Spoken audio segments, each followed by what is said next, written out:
Buenas tardes, mi nombre es Laura Patricia García Trejo y en esta ocasión voy a exponer, yo soy alumna de la Universidad Pedagógica de Durango, voy a exponer un trabajo sobre mi trabajo final de la clase de Historia General de la Educación, donde les voy a explicar un poquito de cómo es la historia de la educación en México, pero más que nada de cómo impartir la clase de historia o más que nada para poder comprenderla y entenderla un poquito mejor.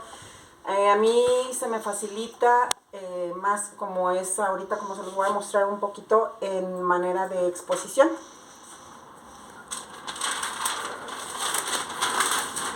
Les voy a hablar sobre la historia de la educación a grandes rasgos, donde dice que la educación tiene su origen en las comunidades primitivas y el punto de referencia se encuentra cuando el ser humano pasa del nomadismo al sedentarismo. La historia de la educación va de la mano de la evolución del ser humano. No existe ninguna sociedad, por muy primitiva que sea, en la que no se presente la educación. Aquí empezamos, por ejemplo, con los nómadas. La familia en la sociedad nómada no iba unida a la sangre, sino que se llamaba familia al grupo con el que se viajaba. Basaban su vida en la caza y la recolección. Se adaptaba a su entorno buscando el mejor lugar donde vivir.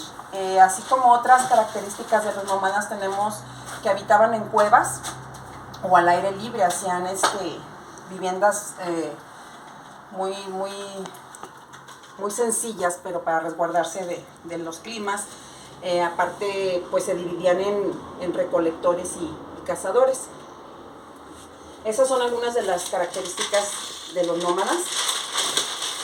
Aquí vemos que vivían en cuevas. Se movilizaban frecuentemente de un lugar a otro por diversas razones, como la búsqueda de alimentos, refugio, climas más confortables, entre otros, que eran esenciales para sobrevivir. Cuando los nómadas descubrieron que podían multiplicar sus alimentos por medio de la agricultura y de la ganadería, comprendieron que podían asentarse en un solo lugar. Gracias a esto, comprendieron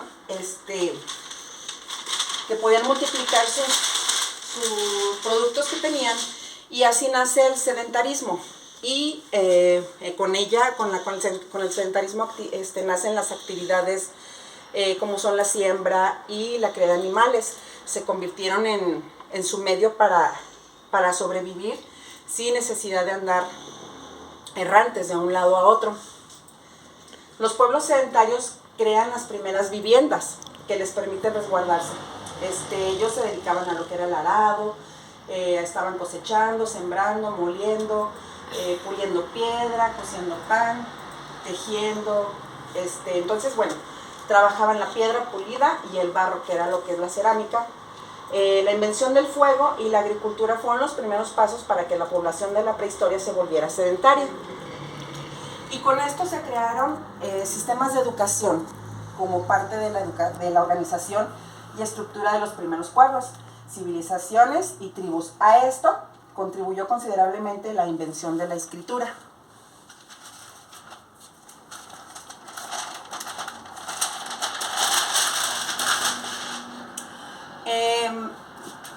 Se empezaron a hacer también, ya gracias a que empezaba a entrar la educación en estos pueblos, se empezaron a hacer grupos sociales, ya por rangos, por jerarquizaciones, las personas de clases sociales,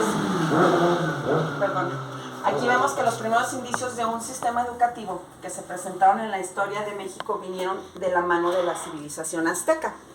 Eso estamos hablando de la educación aquí en México, de su origen. Ellos tenían dos tipos de instituciones educativas principales, como son las calmecas, que eran las cuales eran utilizadas para adiestrar a los guerreros, y las huicacayi, que eran para educar a los sacerdotes. También tenemos aquí, por ejemplo, otra cultura, aquí hablando de México, que eran los mayas, que tenían un sistema educativo en el cual educaban solamente a las clases sociales, a las más altas, a los jefes tribales y a los líderes de guerra. Esto quiere decir que, por ejemplo, las personas de clases sociales menos pudientes o sin relación alguna a la realeza eran educadas en casa por sus mismas familias.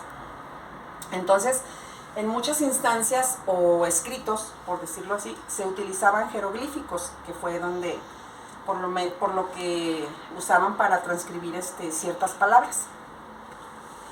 Eso es, pues, ahora sí que una base de lo que es, una idea de lo que es cómo comenzó la educación con la evolución de nuestros antepasados, con las civilizaciones, y pues cómo fue evolucionando. Eso es todo, agradezco su atención.